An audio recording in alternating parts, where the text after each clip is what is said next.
Chapter 1. Health Problems.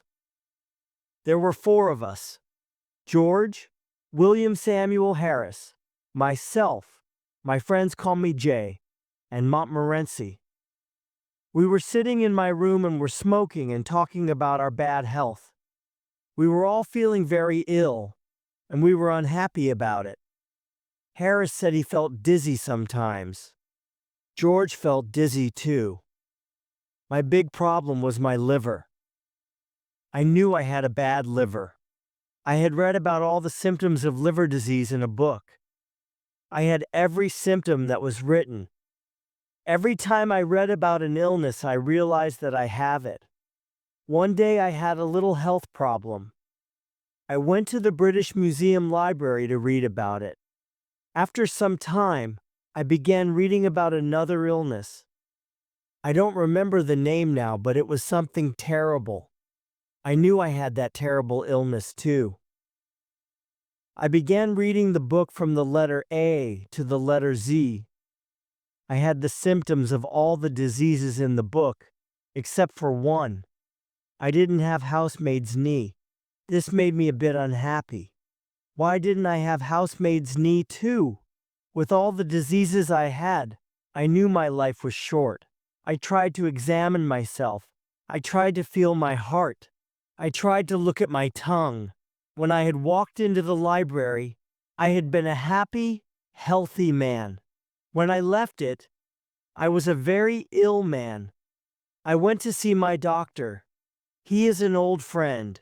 Whenever I think I am ill, he examines me and says, "I am fine." A doctor really must have practice. This time I thought, he will get more practice with me than with 1,000 normal patients. After all, normal patients have only 1 or 2 diseases each. "Well, what's wrong with you?" he asked. I said, "If I tell you what is wrong with me, you will die before I finish. Life is too short. I'll tell you what is not wrong with me. I don't have housemaid's knee, but I have everything else." I told him about what I had read at the library. He looked at me carefully. He listened to my heart and looked at my tongue. After that, he wrote a prescription and gave it to me. I put it in my pocket and went out. I didn't read the prescription.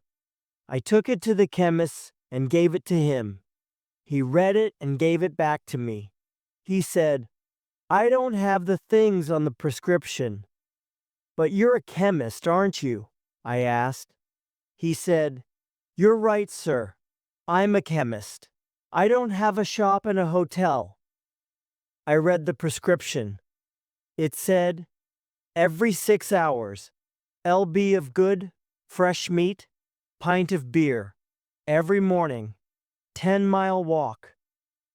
Go to bed no later than 2 o'clock each night, and don't read books about things you don't understand. I followed the doctor's prescription. It saved my life. I now feel rather well, except for my liver problem. The main symptom of liver disease is a general feeling of sleepiness and no interest in working. I have suffered from this illness ever since I was a boy. Medical science was not advanced in those days. Doctors did not know that I had liver illness. They thought I was lazy. People called me a lazy little devil and said, "Go and do your work." They did not know I was ill with liver disease. Instead of giving me liver pills, they gave me blows on the head. Those blows were good for me, because after each blow, I went to do my work. That old remedy worked better than a box of modern pills. That evening, George, William Harris, and I sat in my room. We described our illnesses. I explained to George and William Harris how I felt in the morning. William Harris told us how he felt when he went to bed. Then George stood up and told us how he felt at night. George always thinks he is ill, but there is really nothing wrong with him. At that moment, Mrs. Poppets, the housekeeper, I served our dinner. We were not hungry. We ate some meat, onions, and cake. We had no interest in food. We began talking about our illnesses again. We all knew that our illnesses were caused by too much work. "We need a rest," said Harris. "A rest and a change," George added. "Our minds are tired from too much work. We must rest our minds." "Let's go to the countryside," I said. "We'll find a nice, quiet place with no people." Harris said, "Oh, how boring. In the country, everyone goes to bed at 8 o'clock. You can't even find a newspaper. If you want a rest and a change, then the best place is the sea." "What a terrible idea," I said. "A sea trip gives you seasickness. Who wants a whole week of seasickness? You leave on Monday and you're feeling well. On Tuesday you feel worse. Then on Wednesday you're really sick. On Thursday and Friday you're almost dead. On Saturday you can finally drink a few teaspoons of tea. On Sunday you can walk again and eat some food. Then on Monday you're happy because it's time to get off the boat." So George said, "Let's go up the river. We'll have fresh air and quiet on the river. The hard work on the boat will make us hungry, so we'll enjoy our food. We'll be so tired at the end of the day that we'll sleep well." Harris said, "You don't have any trouble sleeping, George. There are only 24 hours in the day, and you sleep most of that time. If you sleep anymore, you're dead. However, I like your idea of a holiday on the River Thames." I liked it too. George was surprised that we both liked his idea. The only one who didn't like the idea was Montmorency, my fox terrier. He looked at us with his big eyes. "You like the idea, but I don't," his face said. "On the river, there's nothing for me to do. I don't like looking at the trees. I certainly don't smoke.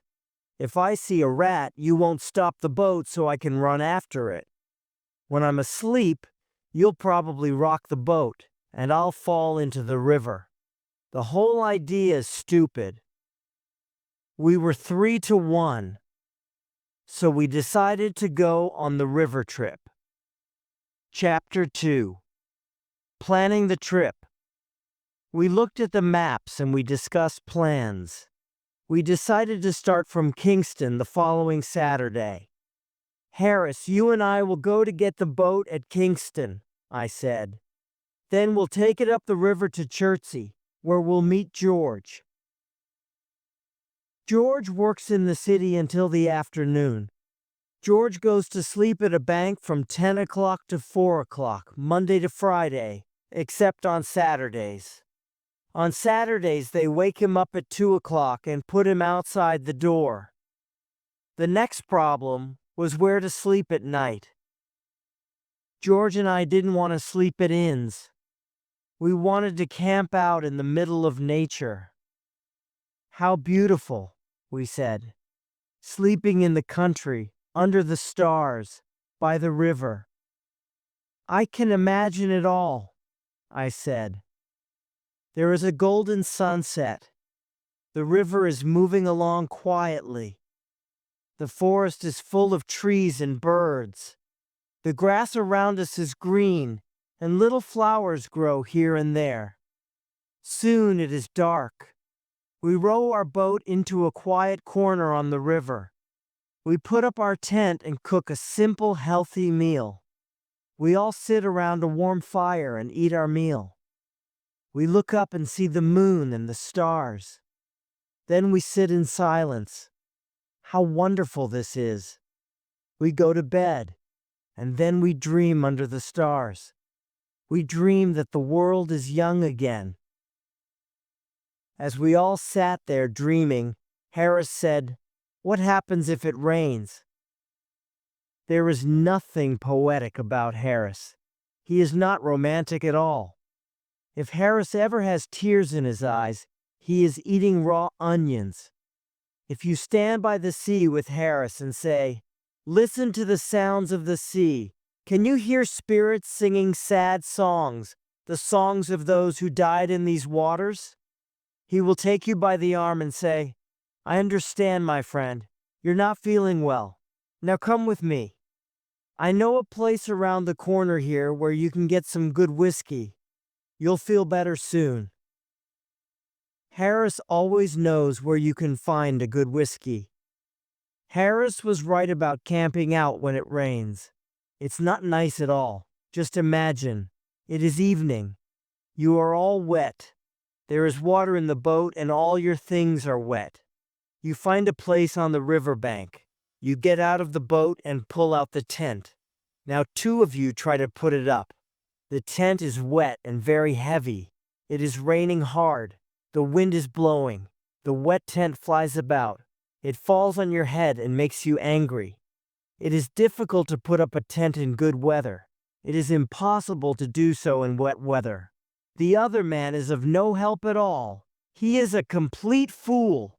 The wind continues to blow, and the rain continues to fall. You look at the other man and say, "What are you doing with your side of the tent?" "What are you doing?" he answers. "Don't pull on your side," you shout. "I didn't pull, you pulled," he shouts. "You're doing everything wrong," you shout. "What?" he shouts. "I can't hear you." "You don't know how to put up a tent. We'll never put up this tent," you say. At this point, the third man has pulled the boat out of the water. He is completely wet. He wants to know why the tent isn't up yet. Everyone is wet and angry. Harris was right. Camping out in rainy weather is not a good idea. We decided to camp out in good weather and sleep at an inn or a hotel in bad weather. Montmorency agreed with this decision. He likes inns and hotels. Montmorency doesn't like the quiet life. He prefers noise and confusion. He looks like a good, well-behaved dog, but he's not. When you look at Montmorency, you see an angel from paradise, in the form of a small fox terrier. You think he is a sweet, gentle little dog. When old ladies and gentlemen look at him, tears come to their eyes. When he killed 12 chickens and I paid for them, I changed my opinion of Montmorency. In 1 year, he had 114 street fights with other dogs. An angry woman brought me her dead cat and called me a murderer. Montmorency loves to join the worst dogs. He then takes them around town to fight other dogs. This is his idea of a happy life. Chapter 3. Packing. The following evening we met again to discuss our plans. Harris said, "Now we must decide what to take with us. You get a piece of paper, Jay, and you get a pencil, George. I'll write the list." Harris is always like this. He tells everyone what to do, and he does nothing. My old Uncle Podger was just like Harris. When Uncle Podger did a job, everybody in the house helped. One day, Uncle Podger bought a picture. Aunt Podger asked, "Where can we put this picture?" "Leave it to me. Don't worry about it. I'll do it all," Uncle Podger said. He sent one of the girls to buy the nails. Then he sent one of the boys to tell her the size of the nails. He sent Bill to get the hammer, and he sent Tom to get the ruler. "Now get me a kitchen chair, Jim. I need 2 people to hold the chair. Maria, come here and hold the light. Tom, come here and give me the nail." He finally had the nail in his hand, but it fell on the floor. Everyone looked everywhere for the nail. When someone finally found it, Uncle Podger lost the hammer. "Where's the hammer? Where did I put the hammer? Help me find the hammer."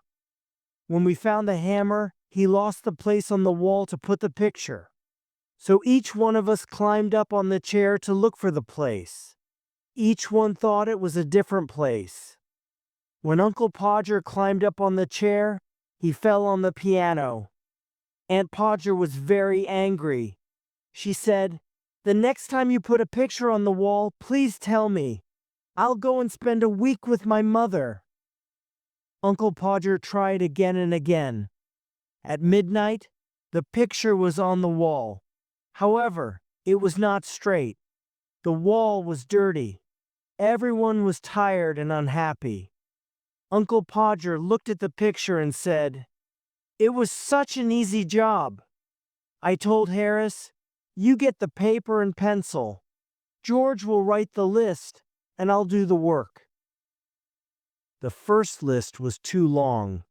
We threw it away. We started another list. In order to travel to the north part of the River Thames, we need a small boat, George said. With a small boat, we can carry only necessary things. We won't take a heavy tent.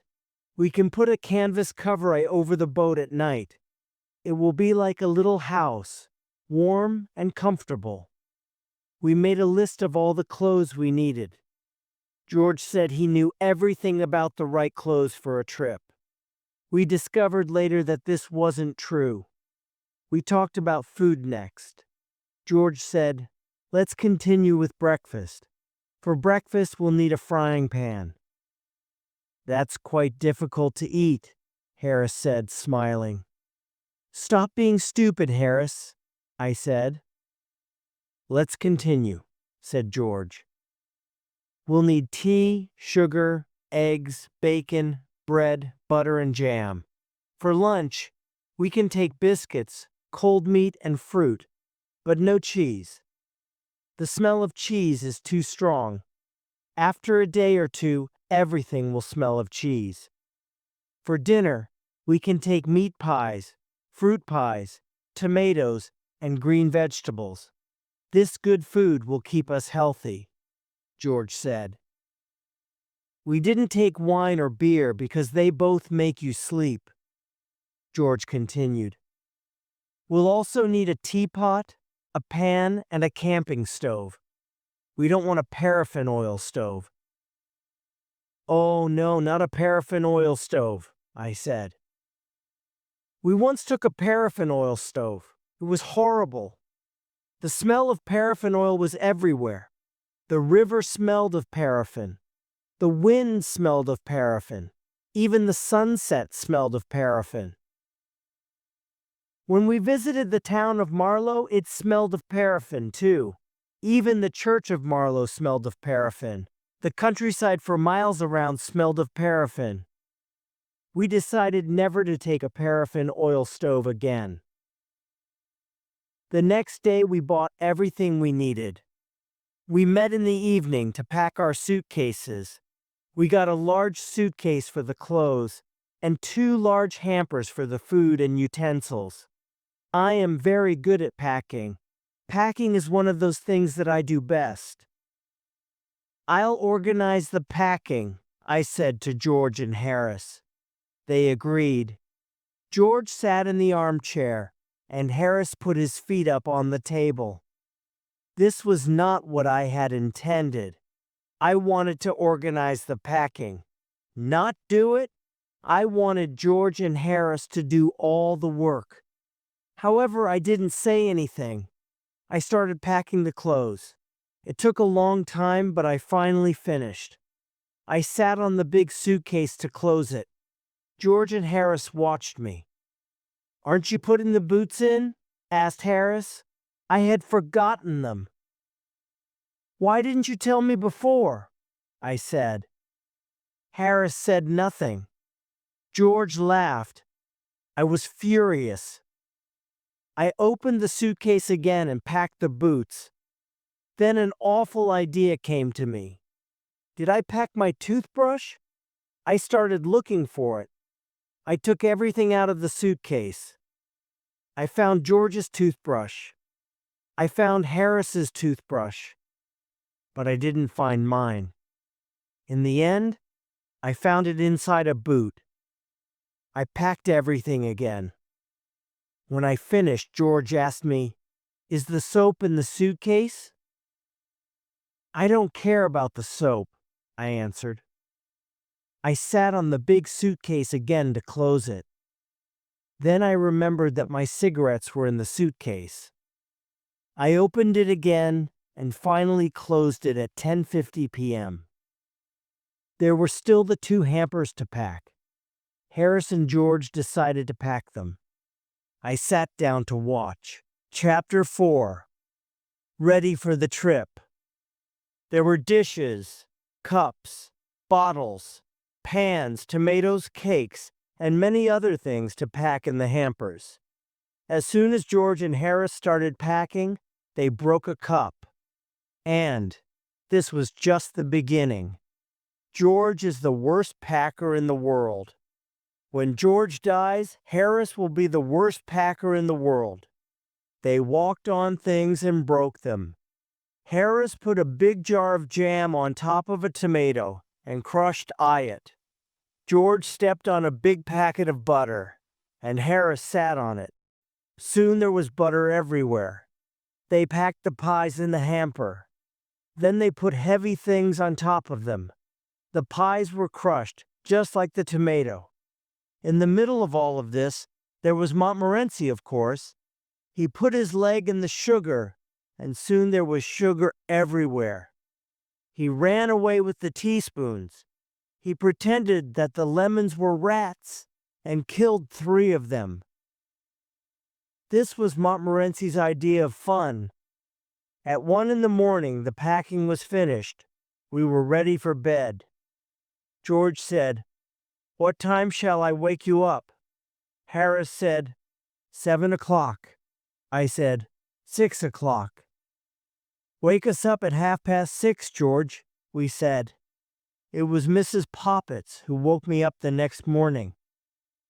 "Do you know that it's nearly 9 o'clock?" "What?" I shouted as I jumped out of bed. I woke up Harris and George. We began to get ready and we remembered that we had packed our toothbrushes, so we went to get them out of the suitcase. This was not an easy job. At last we were ready to eat breakfast. While we ate breakfast, George read the newspaper. He told us about the people killed on the river and about the bad weather report. George went to work, and Harris and I finished our breakfast. That morning, Montmorency invited 2 of his friends to the house. They fought most of the time. When we were finally ready, we carried our luggage to the road. We waited 20 minutes for a taxi. Taxis usually come every 3 minutes. A crowd of people was watching us.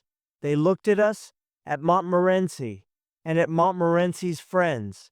They looked at all our luggage, a big suitcase, a small bag, 2 big hampers, some pans, some umbrellas, 5 coats and raincoats. At Waterloo Station, we took the 11:05 train to Kingston. At Kingston, our boat was waiting for us below the bridge. Harris and I put our luggage in it. We got on the boat happily, but Montmorency was worried. Harris took the oars, and we started our 2-week trip on the River Thames. Harris was wearing a red and orange blazer. It was a beautiful, sunny day. We were enjoying the first moments of our holiday. When we passed Hampton Court Palace, Harris asked, "Have you ever visited the maze here?" He said he had gone into the maze once to show a friend. He studied a map of the maze before going in. He knew it was very easy to get out again. Harris said to his friend, "We'll go in and walk around for 10 minutes. Then we'll come out and have lunch. It's very easy. Take the first turn to the right each time." In the maze, they met some people who had been there for 45 minutes. They wanted to get out because they were lost. Harris said, "Follow me. I'm going out in 10 minutes. The people thanked him and started following him. Other people began following Harris too. Some of them were worried and afraid. He continued turning to the right, but he was still in the maze. Harris got lost. The people were angry with him. They all started calling for help. A young keeper 4 heard them and came to help, but he got lost too. Finally, the old keeper came back from lunch. He let the people out. Everyone was tired and angry. Harris said, "Let's ask George to try the maze on our return trip." "Not a bad idea," I said. When we passed Molesey Lock, we were the only boat in the big lock. Usually, the lock is a very busy place. On Sundays, there are boats everywhere. People like the river and the sun. It's such a beautiful picture. The river, the trees, the flowers, and the people in their colorful clothes. At Hampton, Harris wanted to stop the boat and have a look at the church. I don't like visiting churches, but Harris loves it. I came on the trip only because I wanted to visit Hampton Church. You know, I love churches, churchyards, and tombs. The idea of not seeing Hampton Church with Mrs. Thomas's tomb makes me angry. "Who is Mrs. Thomas?" I asked. "I don't know, but she has a strange tomb." I said, "We must be at Shepperton at 5 o'clock to meet George." Harris said, "George, why can't George be here to do some work? Why doesn't he help us with this heavy boat? What does he do at the bank? He sits behind a piece of glass all day and does nothing. I work. Why doesn't he work? I'm going to have a drink." "There are no pubs near here. The nearest pub is far away," I said. "What? We'll all die of thirst. No pubs." "If you're thirsty, we have water in the boat," I said. "Water. Water makes people ill," he said. "However, I'm very thirsty, and I must drink something." So he took the bottle and drank some water. Chapter 5. First day on the boat. We stopped at Kempton Park and had lunch under the trees. QE good food always calms Harris. We reached Sunbury Lock at 3:30. We then went to Walton, which is a historical town. Julius Caesar stayed there with his soldiers. Queen Elizabeth I stayed there too. You can never escape from that woman. She was everywhere. Next we came to Halliford and Shepperton. There is a tomb in the Shepperton churchyard with a poem on it. I was afraid Harris wanted to stop and visit it. I saw him looking at the church as we passed near it, so I moved the boat suddenly, and Harris's cap fell into the water. He pulled it out and was angry with me. Fortunately, he was worried about his wet cap and forgot about the church. As we came to Weybridge, the first thing we saw was a colored blazer. When we got closer, we saw that George was inside the blazer. Montmorency started barking furiously. Harris and I shouted loudly. George waved his cap and shouted too. The lockkeeper I ran out because he thought someone had fallen into the water. When he saw that no one was in the water, he returned to his work. Now that George was on the boat, we decided to make him work. He did not want to work, of course. "I had a bad day at the bank," George said. Harris, who was a little cruel, said, "Now you're going to have a bad day on the river. A change is good for you. It's healthy. Come on, get out of the boat and tow." George didn't know what to say. After a moment, he said, "It's better if I stay here and prepare tea. It's very difficult to prepare tea, and you look tired." We didn't answer. We gave him the rope. He started walking and pulling the boat. I remember that George once saw a young couple who were walking by the side of the river. They were pulling a rope behind them, and they were talking. They didn't notice that there was no boat at the end of the rope. They had probably had a boat at the end of the rope when they started, but they had lost it. When George saw this, he took the rope out of the water. Then he tied it to his own boat. So the young couple towed George and his 3 fat friends up to Marlow. When they looked back, they saw that they were towing a boat that was not theirs. The young man was surprised and angry. The young lady said, "Oh, Henry, where is Aunt Mary?" No one knew what happened to Aunt Mary. The most exciting thing is to let girls tow your boat. You always need 3 girls. 2 of them hold the rope. The third one runs around and laughs all the time. When they are finally ready to pull, they start running. They pull the boat too fast, and they are soon tired. They sit down on the grass to rest and laugh. While they rest, your boat goes out into the middle of the river.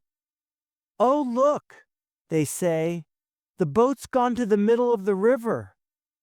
They laugh, jump up and start pulling it again. Then one of them decides to stop, because she needs her hat. Then another wants her red shawl. Now one of them needs a comb for her hair. The other wants her handkerchief. This goes on for most of the afternoon. It is never boring when 3 girls tow a boat. George towed us to Penton Hook. We stopped there and decided to spend the night on the boat. We found a pretty place. We tied our boat to a big tree. We were all hungry and we wanted to eat. However, George said, "No, let's put the canvas cover on the boat first. It will only take a few minutes." It looked simple, but it wasn't. There were 5 metal rods. You put them into special holes in the side of the boat. I didn't think this was dangerous work, but it was. I'm surprised that we are still alive to tell the story. First of all, the metal rods did not go into their holes. We jumped on them, kicked them, and pushed them. When the rods were in their holes, we tried to put the canvas cover on the boat. George took one part of the cover. He tied it at the front of the boat. Harris stood in the middle to help George with the cover. George did his job well, but Harris was completely confused. After 10 minutes of hard work, Harris was inside the cover. He was fighting to get out. He accidentally knocked George down. Now George was inside the cover too. They fought with the cover. I heard some very bad words. I thought the job must be very difficult. I didn't understand what was happening. George and Harris had told Montmorency and me to stand at the back of the boat. We did exactly that. We waited quietly. We saw the cover moving violently, but we thought this was the correct method. After a long time, we heard George shout, "We can't breathe under here. Why don't you help us, you idiot?" When someone calls for help, I always answer. I went to help them. Poor Harris. His face was almost black. Chapter 6. Harris makes scrambled eggs. As soon as the cover was in place, we started to prepare supper. We wanted some hot water to make tea. We put the tea kettle on the stove. We pretended that we were not interested in the water. We wanted the water to think that we did not care about it. We began to prepare supper. This was the only way to make the water boil on a boat. If the water knows you are waiting for it, it will never get hot. You must not look at it. It's a good idea to shout, "I don't want any tea." "Do you, George?" George shouts back, "Oh no, I don't like tea. I'll have milk." "And you, Harris?" "Tea is terrible. I never drink it. I'll have lemonade." This makes the water very angry. At this point, the water will boil. We really wanted that supper. We needed that supper. For 35 minutes, nobody spoke. We just ate and ate. Finally, we all had full stomachs, and we were happy. A full stomach makes you feel kind and generous. We sat and smiled at each other. We smiled at Montmorency, too. We started smoking our pipes and began to talk. We went to bed at 10 o'clock. I didn't sleep well. I wasn't comfortable in the boat. I woke up at 6 o'clock the next morning, and George did too. There was no reason to wake up so early. We were on holiday. Why did we wake up so early? It never happens to us when we're working. We decided to wake up Harris. This was hard work. We used an oar to help us. Harris moved a bit and said, "I'll be downstairs in a minute. Get my best boots ready, please." We tried again with a boat hook. Harris sat up suddenly, and Montmorency fell off the bed. We pulled up the canvas cover, and all four of us looked out at the river. We were very cold. We had planned to go swimming, but the water looked so cold and wet. "Well, who's going swimming first?" asked Harris. No one wanted to be first. George decided to get dressed. Montmorency barked with horror at the idea. Harris went to look for his trousers. I decided to go to the riverbank and throw some water on myself. I held onto the branch of a tree as I moved to the water. It was very cold and I decided not to go in. I wanted to go back to the boat. But suddenly, the branch of the tree broke. I fell into the river along with my towel. I also drank about a bottle of Thames water. "Good heavens! Old Jay is in the water," Harris said. "How's the water?" George asked. "It's lovely," I answered. "Why don't you come in?" Nobody wanted to try the water.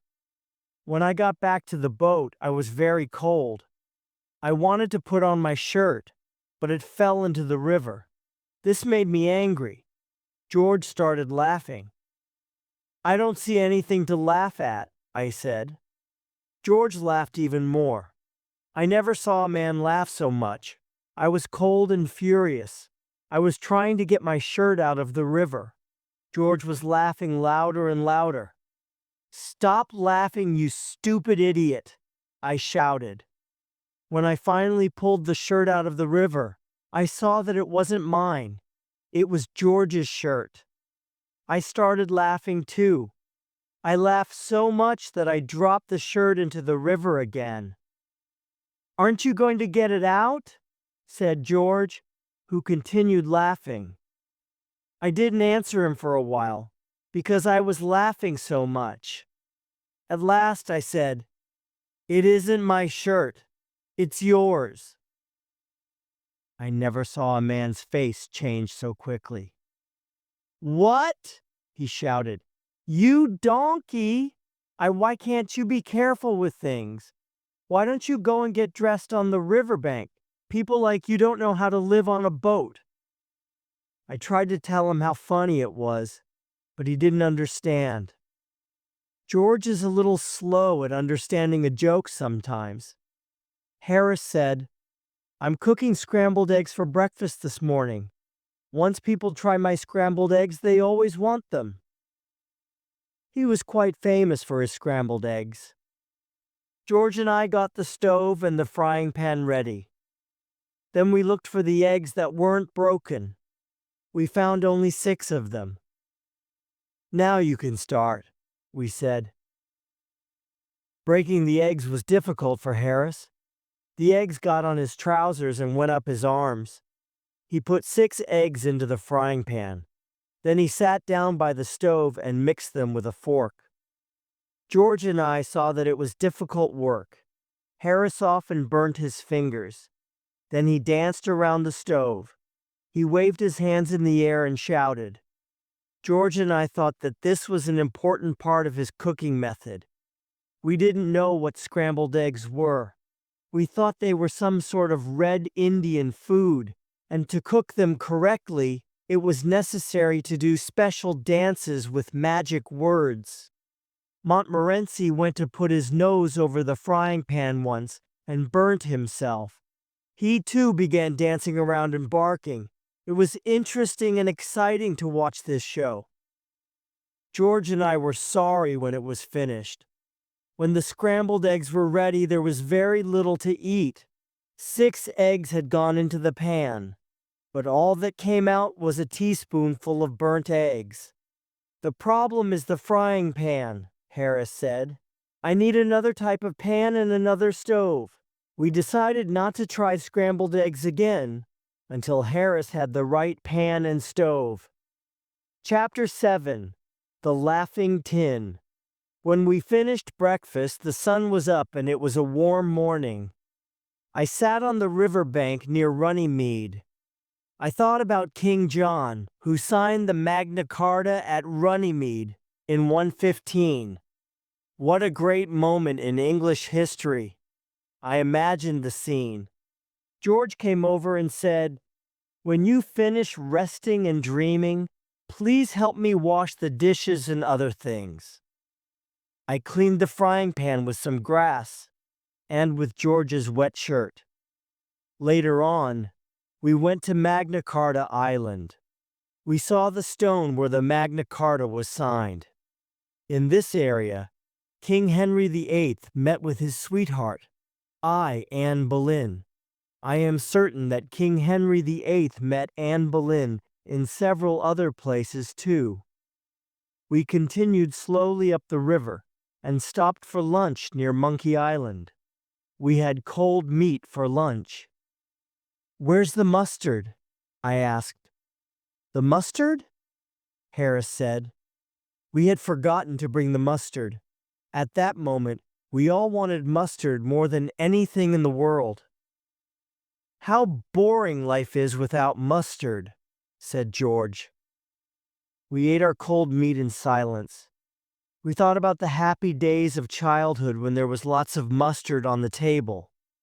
The adult world can be a cruel place. All three of us love tinned fruit. George brought out a tin of pineapple. This was perfect to make us forget the mustard. We felt that life was smiling at us again. "Look at the picture on the tin," said Harris. I can't wait," I said.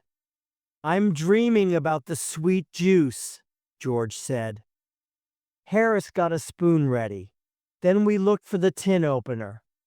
We took everything out of the 2 hampers. We took everything out of the bag. We looked in every corner of the boat. There was no tin opener.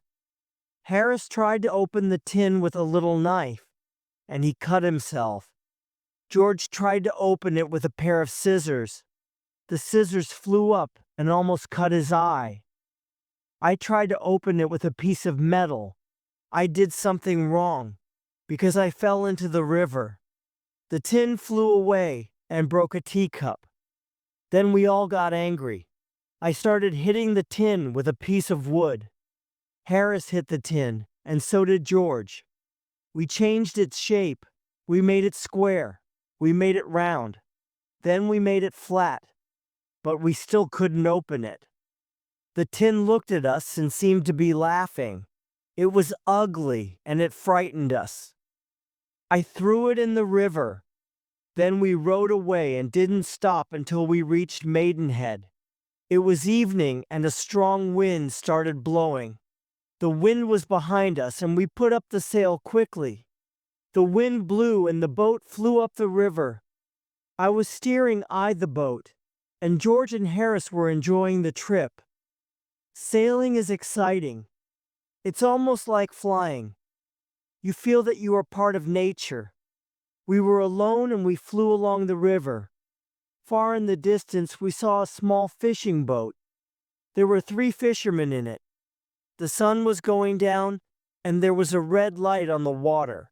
The river seemed magic. It was like a dream. We felt that we were sailing into a strange land. We did not sail into a strange land.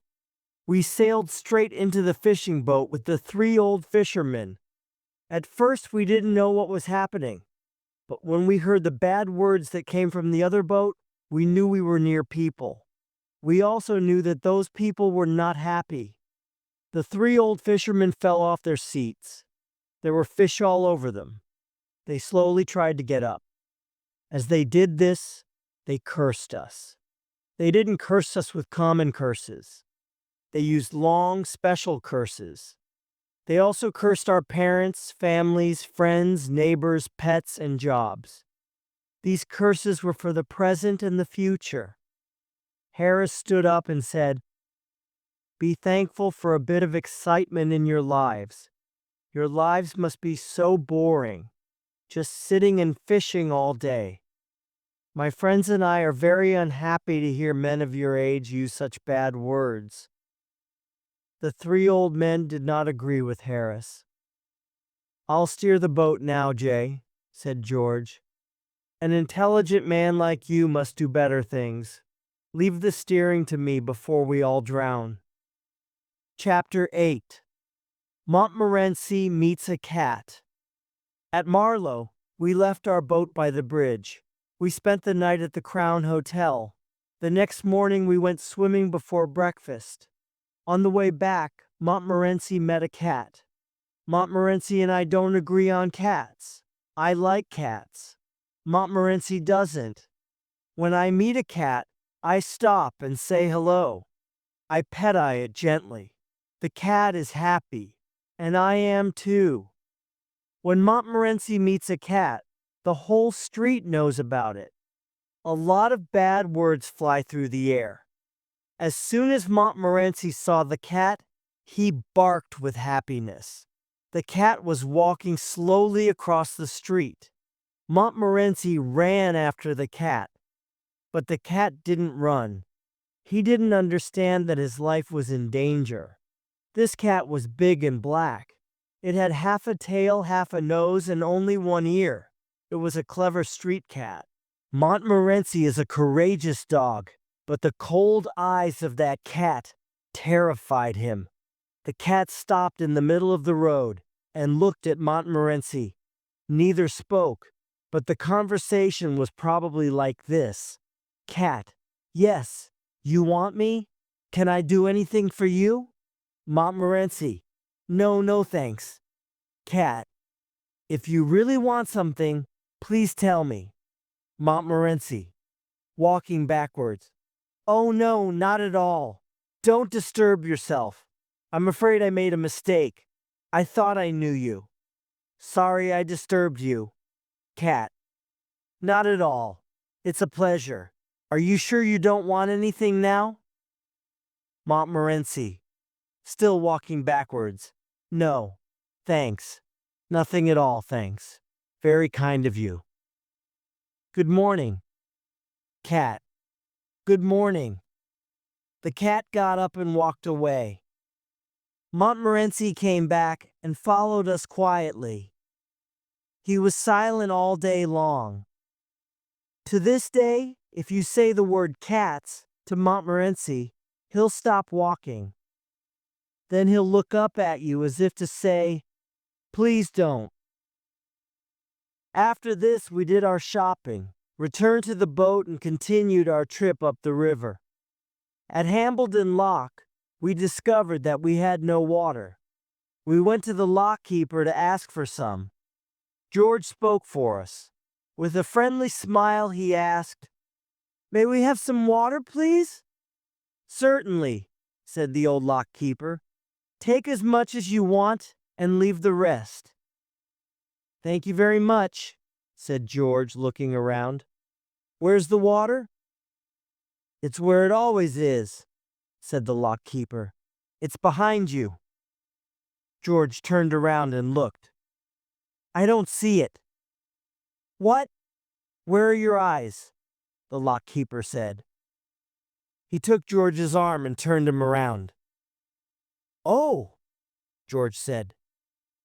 "But we can't drink the river." "No, but you can drink some of it," said the lock keeper. "I've drunk river water for the past 15 years. "Well, sir, I don't think you look very healthy after drinking all that river water. But thank you anyway," George said. We left the lock keeper's place and we found some water at another house. We towed the boat past Henley and stopped near Wargrave for lunch. We were sitting in a green field near the river. Harris was cutting a meat pie. George and I were waiting with our dishes. "I need a spoon," said Harris. The hamper was behind us. George and I both turned around to get a spoon. In 5 seconds, we had the spoon. When we turned back, Harris and the meat pie were gone. Disappeared. It was a wide open field. There were no trees nearby. Harris did not fall into the river because the river was far from us. George and I looked all around. Then we looked at each other. "Has he gone up to heaven?" I asked. "Angels don't take meat pies to heaven," George said. "You're right," I agreed. "Then there has been an earthquake," George said. "I'm sorry he had the meat pie with him." Sadly, we looked at the place where Harris and the meat pie were sitting. Then, with horror, we saw Harris's head. Only his head. It was in the grass. His face was red and furious. George was the first to speak. "Say something! Are you dead or alive? Where is your body?" "Oh, don't be an idiot," Harris shouted. "I think you made this happen. You told me to sit there. It's your stupid joke. Here, take the pie."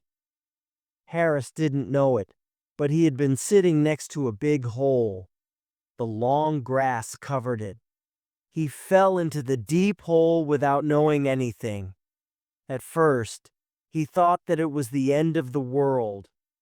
Harris still thinks that George and I planned it all. Chapter 9. Fighting Swans. After lunch, a gentle wind pushed us up the river past Wargrave and Ship Lake. We got out of the boat at Sunning and walked around the village. Sunning is a lovely village. Everything is clean and beautiful. Each house is covered with roses. We decided to return to one of the Shiplake Islands to spend the night. George said, "Let's have a special supper tonight. Let's make an Irish stew. We can put everything into one big pan." "What a wonderful idea," Harris and I said. "I'll get the wood and make a fire," George said. "You two can peel the potatoes." This was a very big job. We were happy and excited. But when we peeled our first potato, we understood that this was not exciting. It was hard work. The first potato we peeled looked like a pea. George looked at it and said, "No, no, no, there's no potato left. Do it like this." We worked hard for half an hour, but we peeled only 4 potatoes. We refused to continue. "Well, just put the potatoes in without peeling them. Let's add some carrots and other vegetables. Look in the hampers and take out all the pieces of old food. We'll put them in the stew. You can put anything in a stew."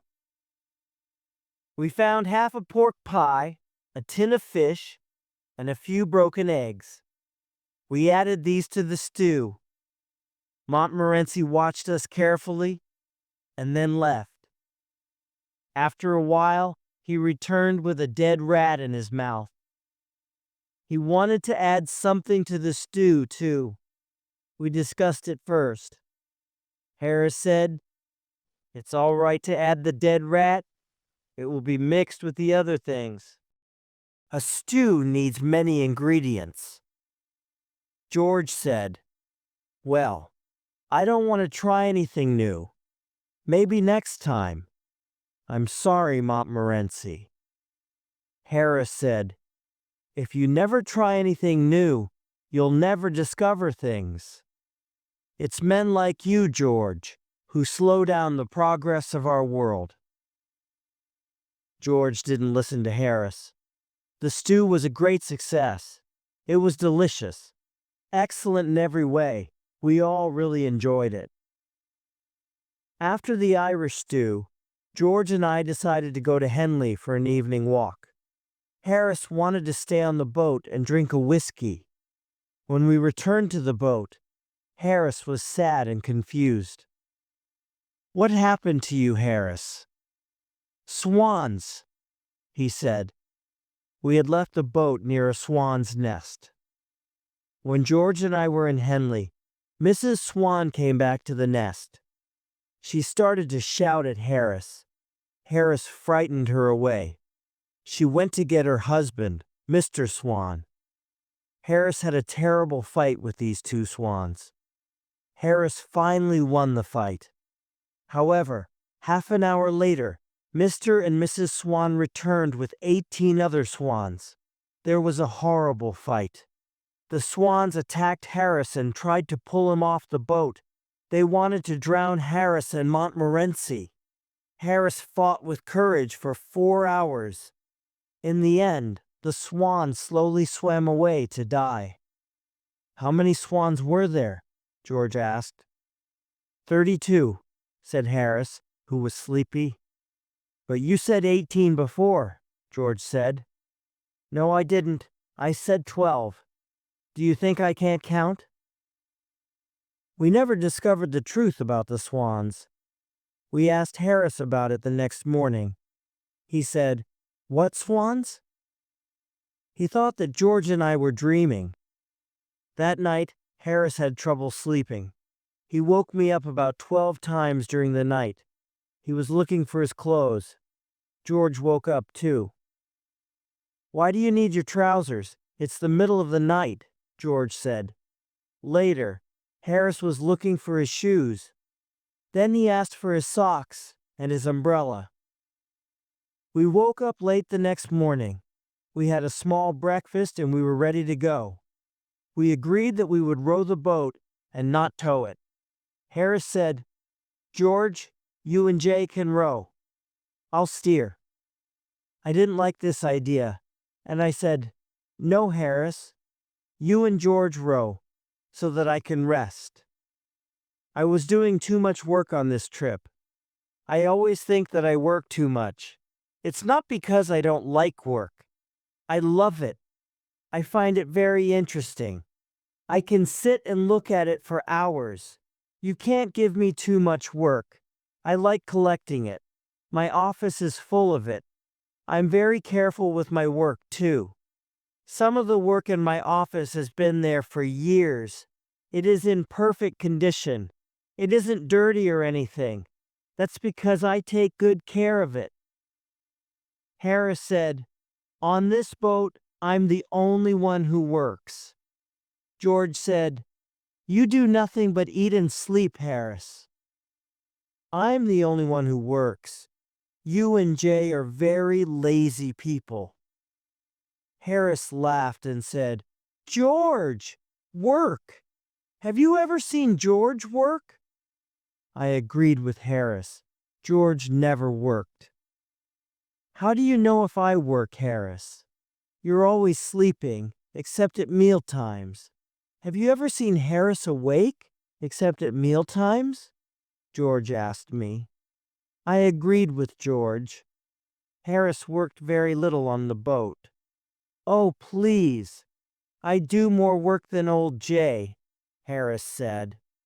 "Well, it's difficult to do less work than old Jay," George added. "Old Jay thinks he's a passenger and doesn't need to work," Harris said. After this discussion, I said to Harris, "You and George row the boat up to Reading. At Reading, I'll tow it." Chapter 10. 3 Men Out of a Boat. We reached Reading at about 11 o'clock. The river here is very dirty, so we moved on to Streatley. We stayed at Streatley for 2 days. We took our clothes to a laundrywoman. We had tried to wash them in the river as George told us. The river was so dirty that our clothes collected all the dirt from the water. The river became cleaner, but our clothes became dirtier. The laundrywoman was very surprised to see such dirty clothes. She looked at them and said, "This will cost you 3 times the usual price." We agreed and paid her.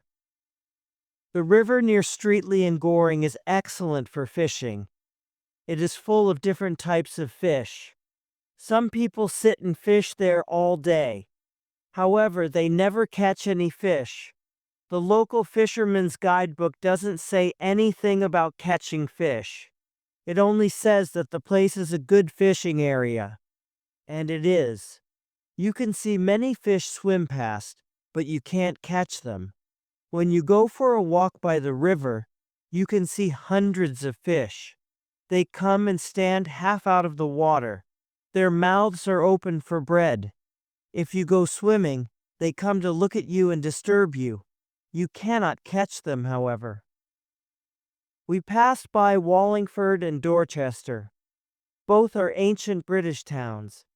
In the days of the Roman Empire, the Romans camped here and built fortifications.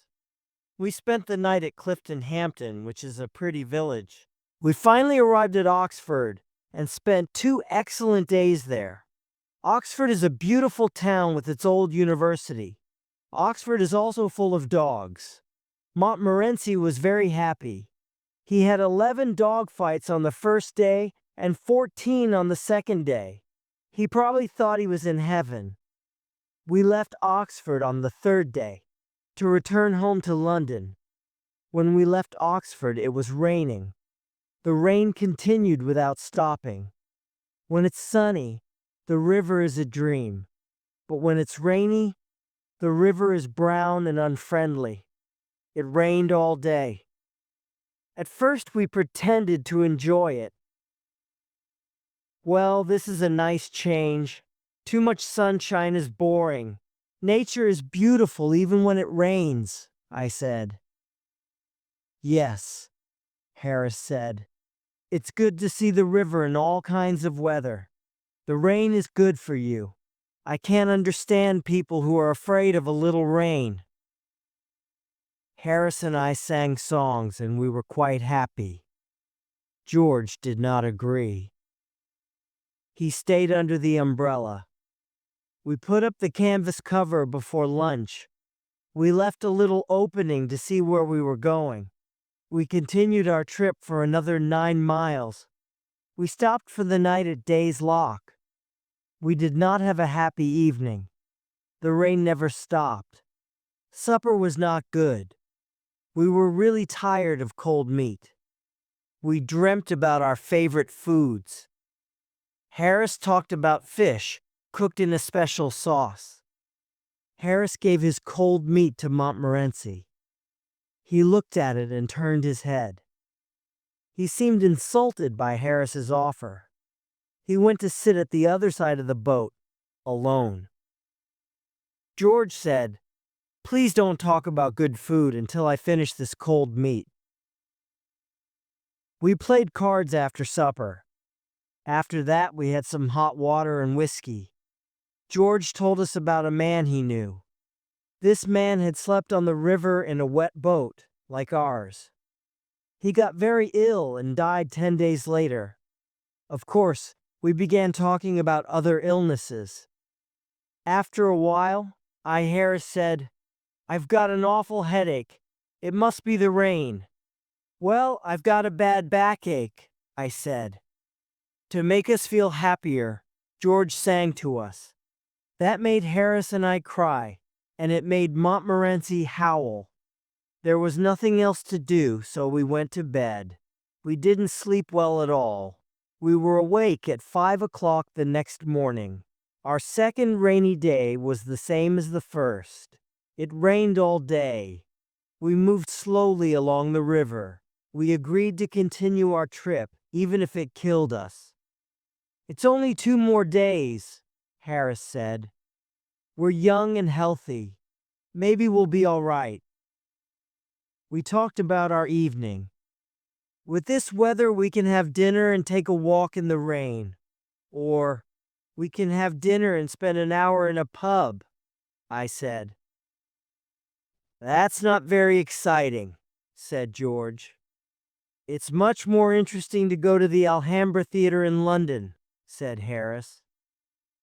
"And then have supper at that little French restaurant," I added. "But we have decided to stay and die on this boat," said George. "However, there's a train that leaves Pangbourne after 5 o'clock. It gets to London in time to eat something and then go to the theatre." Everyone was silent. We didn't say one word. We looked at one another. Then, we got out the big bag and got our clothes ready. 20 minutes later, 3 men and a dog were going to the railway station. We lied to the boatman at Pangbourne. We didn't have the courage to tell him the truth. We were running away from the rain. We asked him to take care of the boat until the next morning. If something happens, we'll write to you, we said, telling him a big lie. We reached Paddington Station at 7 o'clock. We went directly to the restaurant and had a small meal. Montmorency stayed at the restaurant while we went to the theater. We'll return at 10:30 for the dog and for a good supper, I told the restaurant owner. The man at the ticket office of the theater said, "Oh, you're the famous acrobats from the Himalaya Mountains. You're late for the performance. Please use the side door." We explained to him that we were not acrobats. He understood and sold us 3 tickets. Our clothes probably looked a bit old and strange. At the Alhambra Theater, everyone looked at our clothes and smiled. Some people laughed. After the theater, we went back to the restaurant. We enjoyed our delicious supper. After 10 days of eating cold meat, we were thankful for this supper. We ate it without speaking. Then we sat back and felt happy and kind. Harris, who was sitting next to the window, pulled back the curtain. He looked at the wet street. It was rainy and dark. The wind was blowing. A few people walked past under their umbrellas. Harris took his glass and said, "Well, we had a good trip, and I say thank you to old Father Thames. But I think we were right to come back when we did. Here's to 3 men well out of a boat." Montmorency stood on his back legs in front of the window. He looked at the wet night and gave a short bark of agreement.